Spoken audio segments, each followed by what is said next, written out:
अस्सलाम वालेकुम नाज़रीन, मैं हूं एडवोकेट राशिद मलिक फ्रॉम लाहौर। और आज हम बात करेंगे एफआईआर के इम्पोर्टेंस के हवाले से कि एफआईआर क्यों ज़रूरी होती है और वो क्यों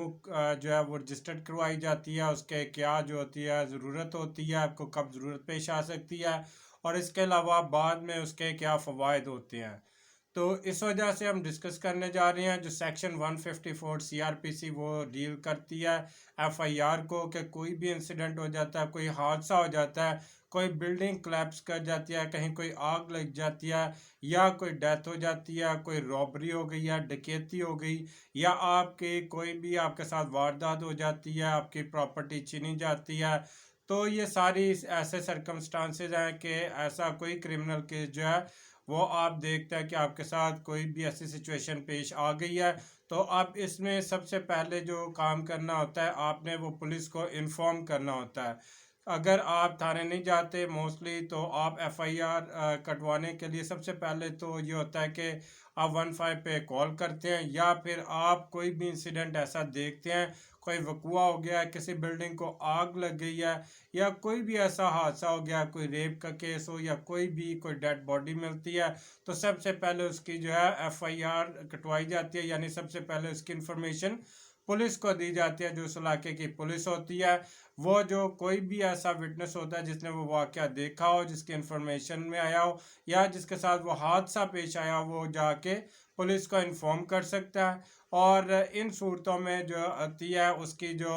क्रिमिनल प्रोसीडिंग है वो शुरू हो जाती है। एफआईआर जो ही कटती है वो सबसे पहले आप इन्फॉर्म करते हैं। जो इन्फॉर्मेंट होता है वो अपनी सही इन्फॉर्मेशन जो होता है वो पुलिस को देता है, पुलिस उसको सुनती है और अपने पास लिख लेती है। या अगर आप रिटर्न शेप में देते हैं तो पुलिस अपनी डायरी में चढ़ा के उसको एफआईआर काट के और उसकी जो ओरिजिनल कापी होती है वो आपको दे देती है और आपका साइन वगैरह करवा लेती है एफआईआर के ऊपर।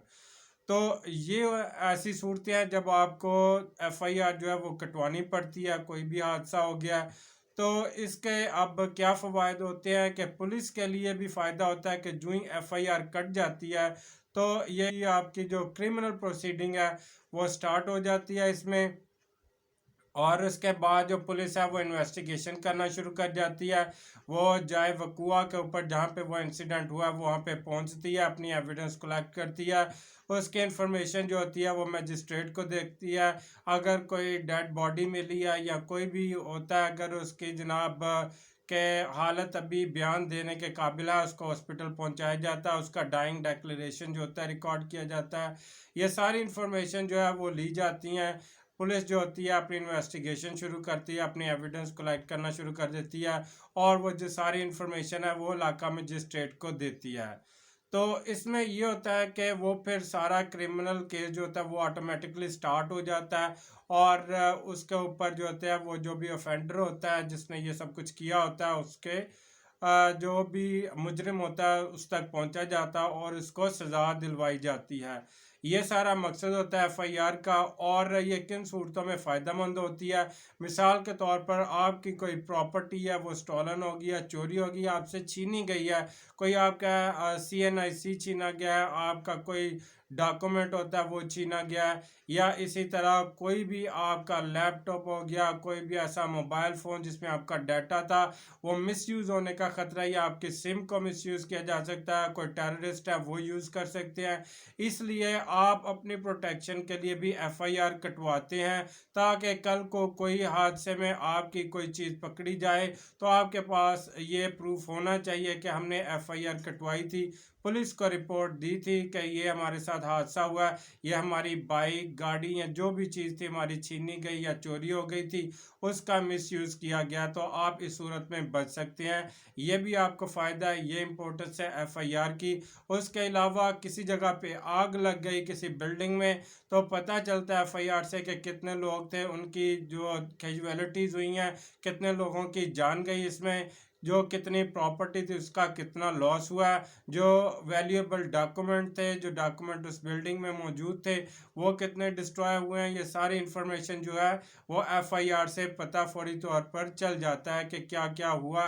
इस सीन में, क्योंकि पुलिस जाके सारी इंफॉर्मेशन वहाँ से कलेक्ट कर लेती है। तो ये वो चीज़ है जिससे एफआईआर से फौरी तौर पर नुकसानात का इजाला किया जाता है, ये सारा अंदाज़ा लगाया जाता है। इसके अलावा अगर किसी ने अपनी गाड़ी की, अपनी प्रॉपर्टी की या किसी चीज़ की इंश्योरेंस करवाई होती है और उसकी वो प्रॉपर्टी डिस्ट्रॉय हो जाती है या गाड़ी जो होती है एक्सीडेंट हो जाता है, कोई भी मसला हो जाता है, तो वो एफआईआर उसके लिए बहुत ज़रूरी हो जाती है कि उसने इंश्योरेंस को क्लेम करना होता है। फिर इंश्योरेंस जो होती है एफआईआर को देखते हुए, उस केस को देखते हुए फिर अंदाज़ा लगाती है कितना इसका लॉस हुआ है और वो फिर जो उसका जो लॉस है वो पूरा करती है। इसके अलावा अगर कोई आदि मुजरिम है, कोई क्रिमिनल है, टेररिस्ट है, अगर एफआईआर कटी होती है तो क्रिमिनल कोर्ट जो होती है उस एफआईआर की बेस के ऊपर और उसके जो प्रीवियस रिकॉर्ड होता है उसकी बेस के ऊपर उसका नाम ईसीएल में डाल सकती है, एग्जिट कंट्रोल लिस्ट में, कि फौरी तौर पे उसका नाम एग्जिट कंट्रोल लिस्ट में डाला जाए कि वो मुल्क छोड़कर या अपना शहर छोड़कर किसी और मुल्क में जो है वो फरार ना हो सके, उसको अरेस्ट किया जा सके और कोर्ट के अंदर पेश किया जा सके। तो ये सारी सिचुएशन थी कि एफआईआर क्यों इतनी इम्पोर्टेंट होती है, जो पुलिस है वो काटने से क्यों जो होती है वो रिलक्टेंट होती है, वो जनाब खौफजदा होती है। इसके अलावा एक और सिचुएशन होती है कि जो थाने का एसएचओ होता है उसका उसने अपने इलाके के अंदर अमन कायम करना होता है, तो इसलिए उसकी भी कोशिश होती है कि मेरे इलाके के अंदर कम से कम क्राइम हो, कम से कम जो है वो एफआईआर कटे, ताकि मेरी जो होती है एसीआर वो अच्छी बन सके, मेरे इलाके का रिकॉर्ड अच्छा बन सके। मोस्टली आपने देखा होगा अखबारात में आप पढ़ते हैं कि फ़लाँ फ़लाँ इलाके के एसएचओ का ट्रांसफ़र कर दिया गया, फ़लाँ इलाके में इनका ट्रांसफ़र किया गया, तो वो इसी बेस पे होता है कि उनका क्राइम रेट थानों का ज़्यादा होता है और उसको फिर कंट्रोल करने के लिए जो अच्छे एसएचओज होते हैं, अच्छी रेपुटेशन होती है, उनको फिर ऐसे इलाकों में जो लगाया जाता है कि इसके क्राइम को आप कंट्रोल करें।